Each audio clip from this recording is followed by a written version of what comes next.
अक्षरा और नैतिक घर आते आते लेट हो जाते हैं, जिसमें कि गायत्री को काफ़ी बुरा लगता है और वो दोनों खाना खाकर भी आ जाते हैं। गायत्री उनका वेट करती रह जाती है, लेकिन वो दोनों ये कहते हैं कि वो खाना खाकर आया तो खाना नहीं खाएंगे। जब उन्हें पता चलता है कि गायत्री ने भी खाना नहीं खाया तो उन्हें काफ़ी बुरा लगता है। लेकिन उसके बाद नैतिक कमरे में आता है और उसको कहता है अक्षरा से कि आपको पता है ना, आपने पूरे 10 गोलगप्पे खाए हैं। लेकिन अक्षरा कहती है कि नैतिक, आपको पता है ना, माँ हमारे वजह से फिर दुखी हो गई, हमने उन्हें फिर नाराज़ कर दिए हैं। कुछ भी सही करने जाती है और वो कुछ गलत जाता है। उसके बाद नैतिक समझाता है कि कोई बात नहीं माँ, सुबह तक ठीक हो जाएगी। उसके बाद अक्षरा यही भी कहती है कि आपको पता है ना, हमने फिर उनसे झूठ बोला।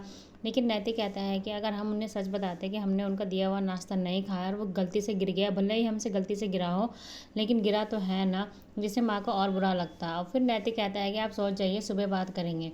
वहीं दूसरी तरफ जब सुबह होती है तो भाभी माँ और गायत्री पूजा के लिए आती हैं, जहाँ पे राज बन्ना और दद्दा जी भी आ जाते हैं।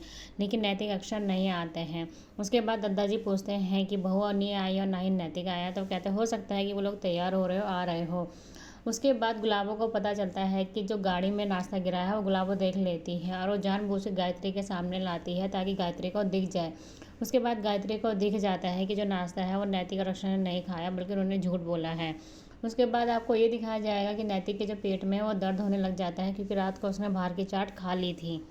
वहीं दूसरी तरफ ओमी जो होता है वो न्यूज़पेपर पढ़ रहा होता है, जिसमें कि वो सुलोचना से कहता है कि वो चाय ले आए। उसके बाद वो दोनों एक दूसरे को देखते हैं और चुप हो जाते हैं।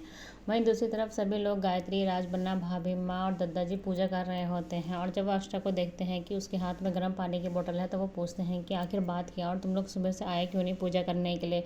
अक्षरा बताती है कि नैतिक के पेट में दर्द हो रहा है रात भर से। गायत्री कहती है कि रात भर से पेट में दर्द हो रहा है और तुमने हमें बताया भी नहीं है।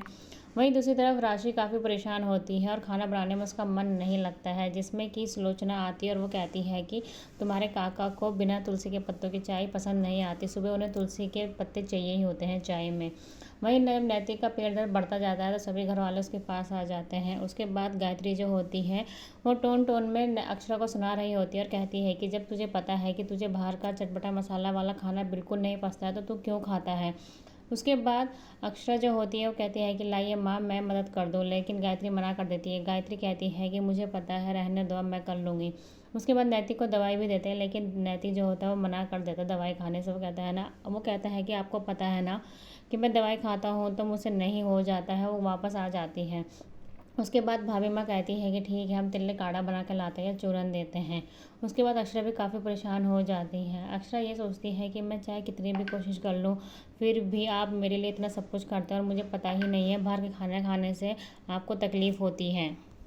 वहीं दूसरी तरफ राशि को इतना काम करते हुए देख के, घर में इतना बिजी होते देख के शौर्य कहता है कि माँ अपना बिल्कुल भी ध्यान नहीं रख रही है, ना ही दवाई खा रही है। लेकिन वर्षा कहती है कि शौर्य, आप तो जानते ही हैं ना, डॉक्टर ने कहा था जैसे ही माँ अपने आप को बिजी कर लेगी घर के कामों में तो उनकी तबीयत ठीक होने लगेगी। और वैसे भी वो पहले की तरह सबकी चिंता करने लग गई है, पूरे घर का ध्यान रख रही है, सिर्फ अपना छोड़ के। उसके बाद शौर्य कहता है कि लेकिन वर्षा, तुम्हें माँ का ध्यान रखना है, उन्हें टाइम टाइम पर दवाई भी खिलानी है। वहीं दूसरी तरफ अक्षरा परेशान हो जाती है, क्योंकि नैतिक का जो पेट दर्द है वो बढ़ता ही जाता है, जिसकी वजह से आज वो मीटिंग अटेंड नहीं कर पाएगा।